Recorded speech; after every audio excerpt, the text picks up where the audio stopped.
Hello guys, এই ভিউটা কেমন বলো? একই রকমের ছাতা চারিদিকে টাঙানো। তো আমার তো খুব ভালো লেগেছে। তো hello friend, welcome back to my new blog. তো আজকের ব্লগটা খুব ইন্টারেস্টিং হতে চলেছে, তোমরা কেউ স্কিপ করবে না, পুরোটা দেখবে। তো দেখো, এখানে আমার গোপাল ঠাকুর একটু ওই পুরীতে এসে সব বালি দিয়ে মূর্তি বানায় না, শিব ঠাকুর, দুর্গা ঠাকুর, কালী ঠাকুর। তো সেখানে আমার গোপাল ঠাকুরও একটু ছবি তুলে নিয়েছে, আমরাও তুলে নিয়েছি। আর এই যে তোমাদেরকে একটু দেখিয়ে দিলাম কত সুন্দর লাগছে। তো আজকের ব্লগটা খুব ইন্টারেস্টিং হতে চলেছে। পয়সা দিয়ে ষাঁড়ের গুঁতো খাওয়া, তো সেটা পুরো ভিডিওটা দেখলেই বুঝতে পারবে। তো পুরী ছোটো ছোটো কিছু জিনিস তোমাদের সাথে শেয়ার করলাম। প্রথমে দেখলে একটা ছাতা টাঙানো, ভিউটা কত সুন্দর। তারপরে তো কালী ঠাকুরের মূর্তিটা, সেখানে আমার গোপু সোনা একটু ছবি তুললো, আমরাও অনেক ছবি তুলেছি। তো ওখানে বলেছে যে ছবি তুলতে পারো, যে যেমন খুশি পয়সা দিতে পারো। তো আমরাও দিয়ে ছবিটা তুলে নিয়েছি। তার মধ্যে এই পুরীতে মানে বিচের দিকে নামার পর দেখছি সবার হাতে বাচ্চাদের হাতে এক একটা মানে কমন জিনিস, সেটা হলে পুরীতে একটা সুন্দর লেজার লাইট বিক্রি হয়। যে লেজার লাইটটা অনেক দূর অবধি যায়। একটা লেজার লাইট পাওয়া যায় ছোটো, যেটা কাছে থাকে, কিন্তু এটা অনেক দূর যায়। তো আমার ছেলে কী করলো, সেখান থেকে একটা কিনে নিল। তো এই লেজার লাইটটার দাম নিয়েছে 250 টাকা। তো আজকে রাত, তো প্রথম দিনের ব্লগটা তো তোমরা দেখেইছো, দিনের ব্লগটা এটা হলো রাতে। তো রাতে আমরা কী করলাম আর কী দেখলাম পুরীতে, সেটাই তোমাদের সাথে আমি শেয়ার করব। তো এই যে লেজার লাইটটা কিনে আমার ছেলের বদমাইশি শুরু হয়ে গেছে। তো কেমন লাগছে ঢেউগুলো বলো? এই ভিউটা খুব সুন্দর, আমার তো খুব ভালো লেগেছে। তো তোমাদের যদি ভালো লাগে অবশ্যই কমেন্ট করে বলবে। তো চলো এবারে তোমাদের দেখাবো আমি, মানে এটা তো সমুদ্রের ধারে, সমুদ্র উপিটের ভিউটা কেমন, মানে বালির দিকটা। তো এই দিকটা দেখো, ওই দিকটা জল, এই দিকটা বালি, বালির ভিউটাও খুব সুন্দর। আর ভিউটা দেখে নাও কত সুন্দর। আমার ছেলে যে লেজার লাইট মারছে চাঁদে, চাঁদে কি আর যায় না। তো দেখো ভিউটা কত সুন্দর, প্রচুর পরিমাণে লোক।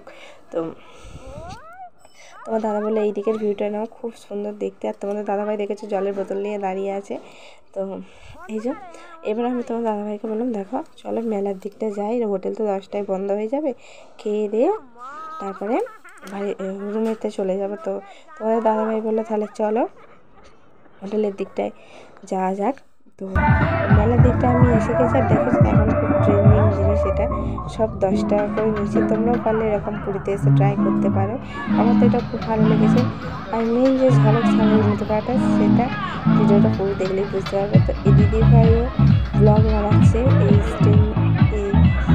মানে স্ট্যান্ডিং জিনিসটা এখন খুব ভাইরাল এই জিনিসটা। তো এতে ব্লগ বানাচ্ছে, মাথা পিছু পার হেড 50 টাকা করে, একটা ভিডিও বানাবো 50 টাকা। তো ওই দাদাভাই রেডি করে দিচ্ছে, গানও বলে দিচ্ছে। দেওয়ার পর তোমাদের দাদাভাইকে বললাম যে ওইদিকে অত ভিড় কেন, চলো একবার দেখে আসি। কিন্তু তখন বললো ঠিক আছে চলো গিয়ে একবার দেখেই আসি কী হয়েছে। সেখানে গিয়ে আমার মানে এত ভালো লেগেছে, এত ভালো লেগেছে, এই হেসে আমি লুটোপুটি গড়াগড়ি খাচ্ছিলাম, মানে প্রচুর পরিমাণে আমার খুব ভালো লেগেছে। সেই জন্য তোমাদের দাদাভাইকে বলতে, আবার ওই বৌদির পুকুর দোলানো দেখে আমার তো মাথাটা মটকাটা পুরো গরম হয়ে গেল। ওই যাওয়ার ওই দূর আর দেখো না, প্রথমটা বেশ ভালোই লাগছিলো, এইটা একদম ঠিকঠাক হচ্ছে না। এর তো আমার ছেলেকে তুলে দিয়ে আমার ছেলে খুব ভালো নাচতে পারত, তার বললে পরেই এলো এই মোমেন্টটা। দেখেছো তো, পয়সা দিয়ে ষাঁড়ের গুঁতো খাওয়া একেই বলে। আরে ভাই বেকার, তুমি 50 টাকা খরচা করে ষাঁড়ের গুঁতো খেতে গেলে, তুমি যদি একটা লাল কাপড় নিয়ে আমাদের গ্রামের মাঠে ষাঁড়গুলোকে দেখাতে, তোমাকে ষাঁড় এঁড়ে সবাই গুঁতিয়ে দিয়ে যেত, প্লাস তোমাকে 2 দিন কলেজ বলো বা স্কুল বলো যেতে হতো না, গার্লফ্রেন্ড ভালো মন্দ খাবার এনে দিত, বাবা মাও এনে দিত, প্রচুর আদর পেতে, প্রচুর ভালোবাসা পেতে সবার, আর সিম্পাতিও পেতে। এইটাতে কী লাভ হলো? জিতলে ভালো, না জিতলেই গেলে শুধু পয়সাটা জলে। তো এটা দেখার পর তোমাদের দাদাভাইকে বললাম, এই ষাঁড়ের গুঁতোটাতে দেখে আমার তো খুব হাসি এসে পেট খালি হয়ে যাচ্ছিলো। দাদাভাইকে বললাম যে চলো এবারে আমরা বাইরের দিকে বেরিয়ে কিছু খেয়ে রুমের দিকে যাবো। আর এই যে দেখো আমরা তো বাইরের দিকে বেরিয়ে পড়েছি, আর ঠিক খাবারের দিকটা করেই এসেছি যে খেয়ে দিয়ে যাবার। এই যে আমাদের গোপুসোনাকে তোমাদের একটু দেখিয়ে দিলাম।